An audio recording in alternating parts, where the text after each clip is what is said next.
بسم الله الرحمن الرحيم نون والقلم وما يسطرون. السلام عليكم ورحمة الله وبركاته.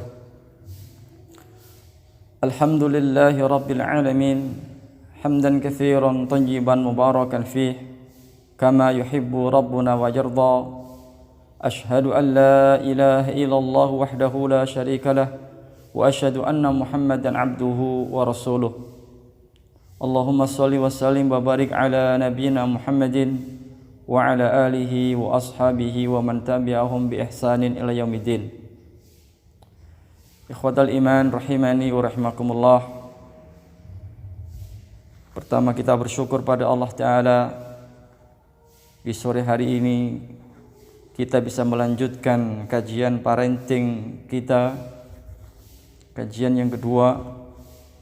Mudah-mudahan tetap istiqamah dan yang kita kaji menjadi ilmu yang bermanfaat. Shalawat dan salam kita haturkan kepada baginda Rasulullah Muhammad sallallahu alaihi wasallam, kepada keluarga beliau, para sahabat, dan kita berdoa dan berharap kepada Allah agar kelak mendapatkan syafaatnya di yaumil akhir. Amin ya mujibas sa'ilin. Ikhwatal iman, Bapak Ibu sekalian yang semoga dimuliakan Allah.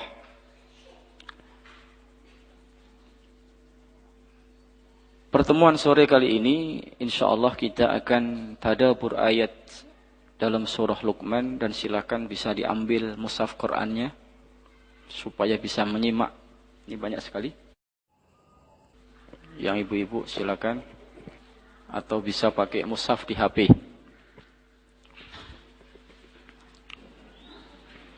Bapak Ibu yang dimuliakan Allah Ta'ala,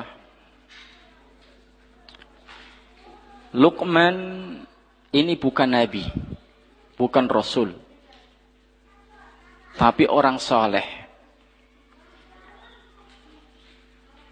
Bukan nabi, bukan rasul, tapi orang saleh. Beliau tidak mendapatkan wahyu, tidak mendapatkan risalah. Bahkan mohon maaf, Ibnu Abbas radhiyallahu ta'ala anhuma, beliau mengatakan, Ibnu Abbas ini sepupunya Nabi sallallahu alaihi wasallam. Sepupunya Nabi sallallahu alaihi wasallam. Bahwa Luqman ini asalnya dari Habasyah. Habasyah itu kalau sekarang Ethiopia. Salah satu negara di benua Afrika. Yang antum semua bisa menilai kira-kira bagaimana orangnya. Orang Afrika. Ibnu Abbas menerangkan badannya pendek, hitam, keriting. Tapi derajatnya di sisi Allah sangat mulia, bahkan dijadikan salah satu nama dalam Al-Quran. Karena di sisi Allah yang jadi ukuran adalah ketakwaan. Inna akramakum indallahi atqakum. Sesungguhnya yang paling mulia di sisi Allah adalah yang paling bertakwa. Dan Allah tidak melihat rupa fisik. Yang Allah lihat adalah hati dan amalan. Innallaha la yanzuru ila suwarikum wala ajsadikum wa innama yanzuru ila qulubikum wa amalikum. Allah tidak melihat rupa fisik kalian, ganteng atau tidak ganteng, cantik atau tidak cantik, kaya atau miskin. Allah tidak lihat itu. Wa innama yanzuru ila qulubikum wa amalikum. Tapi yang dilihat Allah adalah hati dan amal kalian. Apakah hatinya bersih? Dengan keimanan kepada Allah Ta'ala.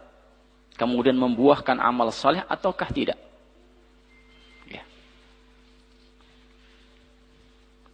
Nah, maka Luqman bahkan dijuluki Al-Hakim. Al-Hakim itu ahli hikmah.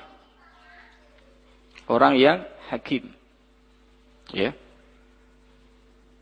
Beliau hamba Allah Ta'ala, orang saleh, bukan nabi, bukan rasul, tidak mendapatkan wahyu, tapi di sisi Allah sangat mulia. Bahkan dijadikan sebagai tolak ukur profil seorang ayah yang sukses, dijadikan sebagai ikon untuk teladan bagi kita. Maka ketika turun surat Al-An'am ayat 82, alladzina amanu wa lam yalbisu imanahum bidzulmin ulaika lahumul amnu wa hum muhtadun. Orang-orang yang telah beriman dan mereka tidak mencampur adukkan iman mereka dengan kezaliman, mereka mendapatkan rasa aman dan mereka adalah orang-orang yang mendapatkan petunjuk. Rasa aman dan termasuk orang yang mendapatkan petunjuk itu orang yang imannya tidak dicampuri dengan kezaliman.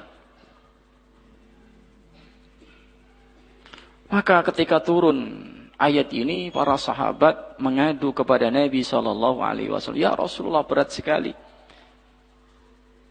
Aman di sini maksudnya aman di dunia dan aman di akhirat. Aman di akhirat artinya tidak akan dimasukkan ke dalam neraka. Ya. Untuk mendapatkan aman di dunia dan aman di akhirat dan termasuk orang yang mendapatkan petunjuk, syaratnya lam yalbithu imanahum bidzulmin, tidak mencampur adukkan iman mereka dengan kezaliman. Berat. Para sahabat datang, ya Rasulullah, siapakah di antara kita yang tidak berbuat zalim?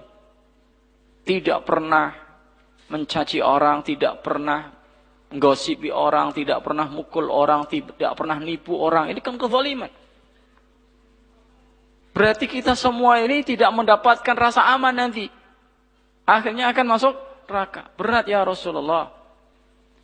Nah, ketika itu Nabi SAW menjawab dengan mengingatkan kepada laki-laki saleh. Apa kata Nabi SAW?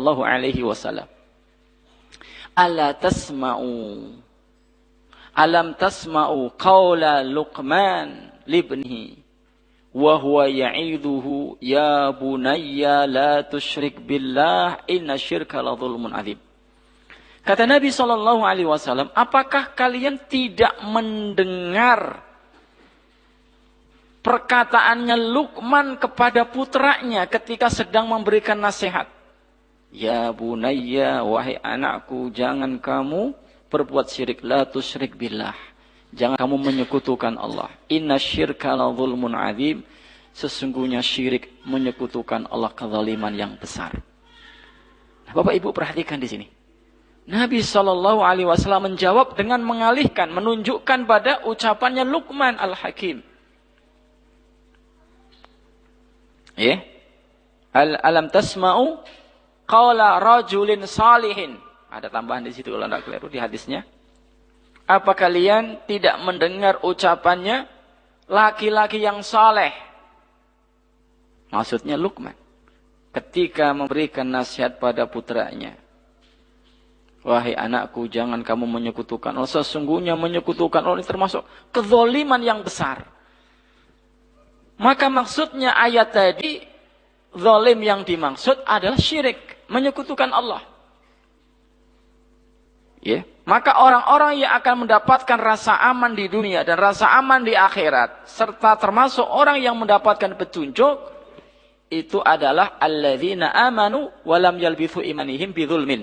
Orang-orang yang beriman dan tidak mencampur adukkan iman mereka dengan kezaliman. Maksudnya tidak mencampur adukkan iman mereka dengan kesyirikan. Jadi zalim di sini maknanya syirik. Sebagaimana perkataannya Luqman ketika menasihati anaknya, inna syirka la dzulmun adzim. Jangan kamu berbuat syirik anakku, karena syirik itu kezaliman yang besar. Lihat. Begitu mulianya Luqman. Sampai ketika para sahabat merasa berat dengan turunnya ayat ini, lalu mengadu kepada Nabi SAW, Nabi mengingatkan kepada ucapannya sosok laki-laki ya yang saleh, dialah Luqman. Ya. Nah, ini kita tahu bagaimana kedudukan Luqman. Ya, begitu tinggi, begitu mulia. Ya, mulia bukan karena memiliki jabatan tinggi, bukan karena memiliki harta yang banyak, bukan karena, tapi karena memiliki hikmah. Maka ya, di ayat di surah Luqman dimulai ayat 12 ya. Sebelum Allah Ta'ala menyebutkan petuah-petuah wasiat-wasiat Luqman kepada putranya, Allah Ta'ala mengawalinya dengan sebuah alasan kenapa Luqman begitu mulia, disebabkan karena diberikan hikmah oleh Allah. Ya. Kemudian Luqman tidak lupa diri, tapi mensyukuri nikmat Allah Ta'ala tersebut berupa hikmah yang telah Allah anugerahkan kepada dirinya. Kita lihat Bapak Ibu surah Luqman ayat 12. A'udzu billahi minasy syaithanir rajim. وَلَقَدْ آتَيْنَا لُقْمَانَ الْحِكْمَةَ أَنِ اشْكُرْ لِلَّهِ وَمَنْ يَشْكُرْ فَإِنَّمَا يَشْكُرُ لِنَفْسِهِ وَمَنْ كَفَرَ فَإِنَّ اللَّهَ غَنِيٌّ حَمِيدٌ. Ini muqaddimahnya. Walaqad dan sungguh. La itu huruf taukid, qad huruf taukid. Taukid digabung dengan taukid. Artinya penekanan di atas penekanan. Penegasan di atas penegasan. Jadi kalau kita mau terjemahkan asal terlek, sungguh benar-benar. Gitu loh. Supaya apa? Yang membaca ayat ini betul-betul yakin, tidak ada keraguan. Walaqad dan sungguh benar-benar ataina kami telah berikan Luqmana kepada Luqman al-hikmata hikmah. Ya. Allah berfirman, sungguh kami telah berikan kepada Luqman hikmah. Ya. Anishkur lillah, supaya Luqman ini bersyukur kepada Allah karena telah diberikan hikmah. Wa may yashkur, barang siapa bersyukur, fa innama yashkuru li nafsi, maka sesungguhnya dia bersyukur untuk dirinya sendiri. Wa man kafara, dan barang siapa kufur, ingkar, tidak mau bersyukur, fa innallaha, maka sesungguhnya Allah ghaniyun, maha kaya, hamidun, maha terpuji. Nah ini Allah mengawali bahwa Luqman mendapatkan kemuliaan disebabkan karena telah diberikan al-hikmah.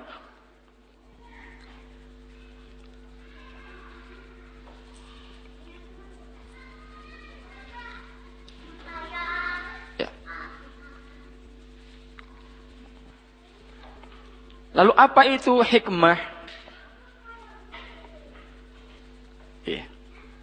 Wahiyal ilmu bil haqi. Hikmah itu ilmu, mengetahui al-haq, kebenaran.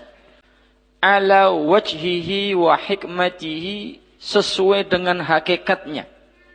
Dan juga hikmah atau rahasia dari kebenaran tersebut. Fahiyal ilmu bil ahkam. Maka hikmah ini juga merupakan ilmu terhadap hukum-hukum syariat. Wa ma'rifatu ma fiha minal asrari wal ihkam. Dan juga pengetahuan terhadap rahasia-rahasia yang terkandung di dalam hukum-hukum syariah tersebut. Faqad yakunul insanu aliman wala yakunu hakiman. Maka terkadang orang itu alim, punya ilmu. Terkadang orang itu berilmu, ya punya ilmu, wala yakunu hakiman, tapi tidak memiliki sifat hakim.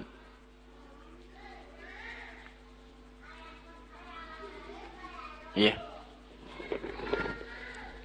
Dan mencari hikmah itu bukan tuntutan. Ini Pak ya. Saya ambil contoh misalnya. Kadang kala orang itu berilmu tapi dia bukan termasuk orang yang hakim yang memiliki hikmah. Contoh di dalam syariah, misal dalam bab waris, syariah menetapkan ya bahwa laki-laki mendapatkan 2 bagian dibanding perempuan. Kalau orang kita segendong sepikul ya. Kalau laki-laki sepikul itu berarti mikul ya, depan 1, belakang 1 kan, dipikul. Kalau perempuan segendong, hanya digendong dok 1. Nah, karena ini Al-Quran, maka semua orang dia tahu, berarti telah mendapatkan ilmu. Ya tidak? Telah mendapatkan ilmu. Al-Quran mengatakan demikian dalam surah An-Nisa. Maka yang membacanya, yang belajarinya, kemudian dia memiliki ilmu, tahu bahwa syariat Islam menetapkan dalam waris laki-laki 2 kali bagian dibanding perempuan. Tapi apakah setiap orang yang berilmu ini telah tahu tentang bab ini, mesti dia memiliki hikmah, rahasia di balik itu? Belum tentu. Kewajiban seorang mukmin, sami'na wa ata'na. Kami dengar ayatnya demikian, wa ata'na, kami terima. Karena itu sebuah ilmu. Kebenaran yang mutlak kan Al-Quran. Selesai. Berilmu. Tapi apakah setiap orang berilmu tahu hikmahnya? Apa sih hikmah di balik itu? Tidak tahu. Ya, maka setiap orang yang memiliki hikmah pasti dia berilmu, tapi orang yang berilmu belum tentu dia ahli hikmah, tahu daripada hikmah ilmu yang dipelajarinya. Ya.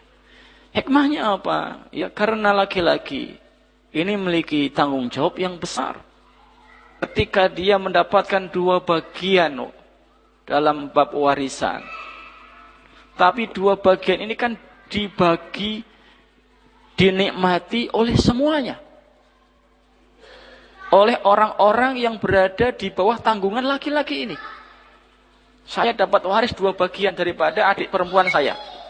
Tapi kan yang saya dapatkan bagi pada istri saya, pada anak saya, semua termasuk.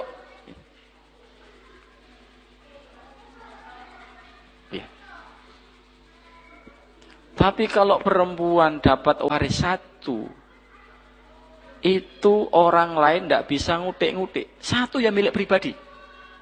Suami tidak boleh merampas, merebutnya. Bukan hak suami.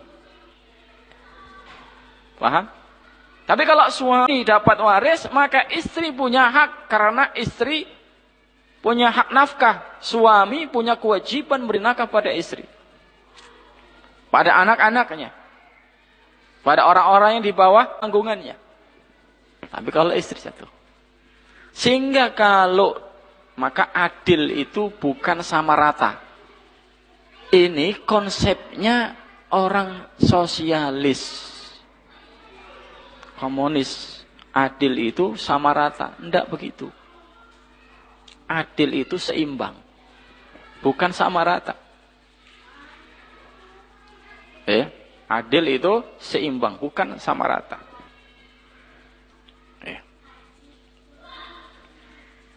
Sesuai dengan hak kewajibannya. Ini jadikan ukuran hak kewajiban. Ya. Seorang direktur dengan tukang sapu digaji sama. Adil tidak, Pak? Adil tidak. Harus adil dong, sama rata. Kita kan sama orang mukmin. Kita kerjanya jamnya sama 8 jam. Masuk jam 8, pulang jam 4. Adil? Tidak. Tapi seimbang. Seimbang dengan apa? Seimbang dengan melihat tolak ukur dari sisi hak kewajiban dan tanggung jawab.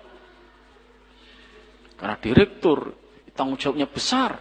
Ngurusi sekian ratus ribu karyawan. Tukang sapu hanya tanggung jawab ngurusi hanya itu tok. Lingkup yang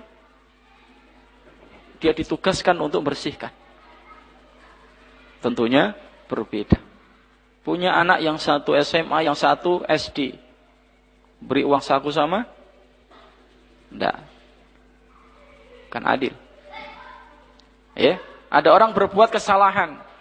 A dan B. Apakah dihukum sama? Hukumannya? Tidak. Disesuaikan. Ya, besar kecilnya kesalahan. Sengaja tidak sengajanya. Ini namanya adil. Nah, ini sekedar contoh bahwa orang yang berilmu belum tentu dia hikmah. Tapi orang yang hikmah pasti dia berilmu. Ini kaidah yang disebutkan oleh Syekh Abdurrahman As-Sa'di rahimahullah ta'ala. Ulama besar. Salah satu gurunya Syekh bin Baz rahimahullah ta'ala. Beliau punya kitab tafsir. Namanya Taisir Al-Karimir Rahman fi Tafsir Kalamil Manan. Tafsir yang sangat bagus sekali. Nah, beliau menerangkan di sini, menerangkan ayat, walaqad atayna Luqman al-hikmah. Sungguh kami, kata Allah, telah berikan kepada Luqman al-hikmah. Maka al-hikmah adalah ilmu yang bermanfaat. Tidak sekedar ilmu, tapi lebih daripada di atas ilmu. Pengetahuannya betul-betul sangat detil sampai di balik ilmu itu dia tahu. Rahasia di balik ilmu itu tahu. Itu hikmah.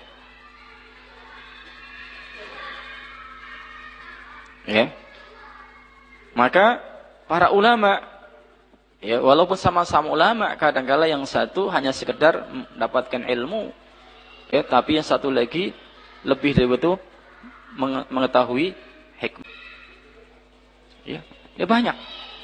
Nah, dengan tahu hikmah, maka semakin menguatkan iman. Mungkin banyak yang kadang bertanya, kenapa? Talak itu di tangan suami, tidak di tangan istri. Bahkan ada yang gugat, sampai ada yang perjuangkan supaya istri diberikan hak untuk menjatuhkan talak pada suami. Ini kaum liberal kan mengajukan. Supaya diundangkan di dalam kompilasi hukum Islam. Jadi Indonesia itu punya KHI, kompilasi hukum Islam terkait waris, nikah, talak, cerai, talak, cerai rujuk, terus ya.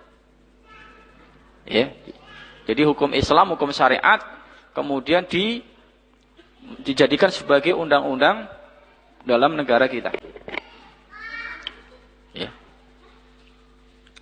Kalau kita tahu, ilmu ngerti, dalam Al-Quran, dalam hadis diterangkan bahwa talak itu di tangan laki-laki, bukan di tangan istri. Tapi apakah setiap yang punya ilmu telah tahu tadi dia mengetahui hikmahnya? Kan tidak. Kenapa syariat poligami hanya pada laki-laki, istri tidak boleh poliandri? Misalnya, sekian banyak syariat. Kenapa subuh 2 rakaat? Padahal orang pada lego. Tapi justru yang lagi sibuk-sibuknya asar, zuhur 4 rakaat. Kenapa istri, wanita yang haid, dia hanya mengqadha puasa, tapi tidak mengqadha salat? Apa lagi? sekian banyak. Ya. Makanya dalam surah Al-Baqarah, wa man utiyal hikmah, barang siapa diberikan hikmah, ya, faqad utiya khairun katsira, maka dia telah diberikan kebaikan yang banyak. Ya. Nah, ini rahasia. Kenapa Luqman mendapatkan kedudukan yang mulia? Karena diberikan hikmah oleh Allah. Ilmu yang sangat dalam. Ya. Aniskurillah, supaya dia bersyukur pada Allah. Ilmunya tadi membuahkan amal. Tidak sekedar teori. Wa may yashkur fa innama yashkuru li nafsihi, dan barang siapa bersyukur maka sesungguhnya dia bersyukur untuk dirinya. Kenapa? Karena kalau kita bersyukur maka kebaikannya kembali kepada kita, bukan kepada Allah. Apa maksudnya? Kalau kita bersyukur, Allah akan menambahkan nikmatnya kepada kita. Allah itu tidak butuh syukur kita. Tidak butuh ibadah kita. Maka lihat lanjutan ayatnya. Wa man kafara fa innallaha ghaniyyun hamid. Maka barang siapa kufur, tidak mau bersyukur kepada Allah, maka sesungguhnya Allah Maha Kaya. Tidak butuh pada manusia, pada hambanya. Hamidun, dan tetap terpuji. Seandainya semua manusia tidak mau bersyukur, tidak mau memuji Allah, Allah tetap hamid, tetap terpuji. Dan Allah tetap kaya. Ya. Sehingga ya, kalau bersyukur ini kembalinya kebaikan untuk kita. Ibadah itu kembalinya untuk kita, bukan untuk Allah. Allah tidak butuh ibadah kita. Ya. Ini. La in syakartum la azidannakum wa la in kafartum inna adzabi lasyadid. Dalam surah Ibrahim. Jika kamu bersyukur kepada Allah, ya, la in syakartum la azidannakum, kata Allah, pasti aku tambahkan nikmat kepadamu. Tidak ragu lagi, la azidannakum. Ini azid